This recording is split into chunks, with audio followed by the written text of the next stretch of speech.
Mafarki mai ran ƙarfe dukkaninsu ɗaya ne daga cikin manya-manyan fina-finai wanda za su fita a wannan sati.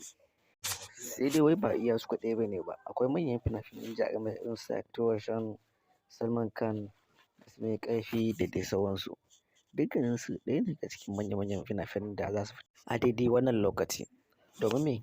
Ɗaya daga cikin fim ɗin mafarki sabon fim ne wanda jarumi Ashok ya yi, wanda zan iya ce muku fim ne wanda ya ƙirƙire shi domin ya ga cewa ya ƙirƙiri tashin jirgin sama a cikin wannan fim ɗin, wanda ya ɓata dukkanin tsawon rayuwar shi domin ya ga cewa ya cika wani mafarki na cikin rayuwar shi. Wanda mutane da dama suke ganin cewa tamkar wannan mafarki nashi ya kasance hauka ne ko kuma shashanci, saboda mafarki ne wanda ya kasance iya masu kuɗi ne kaɗai sukan iya cika shi ba tare da sun sha wahala ba. Talakawa kuwa sai dai kawai su ga ana yi. Wannan fim ɗin ɗaya ne daga cikin babban fim ɗin Ashok wanda ya yi shi a cikin 2023 ɗin nan, kuma ce a cikin 2024 ɗin ne fim ɗin nan.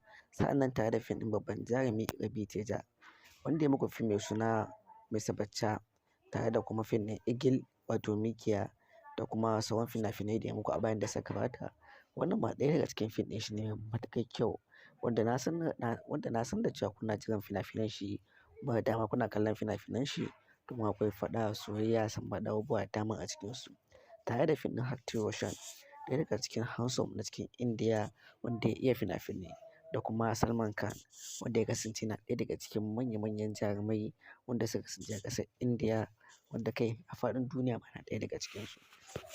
Ga dukkanin wayanda suke buƙatar wayannan fina-finai, ga number wayar mu nan kawai mutum ya mana magana domin shirya wannan kallon fina-finai ga dukkanin wanda suka fita masu kyau na baya da kuma wanda za su fita nan gaba ma. Mun kuma shiga tsarinmu na Google kuma VIP, dukkanin shi yana nan available.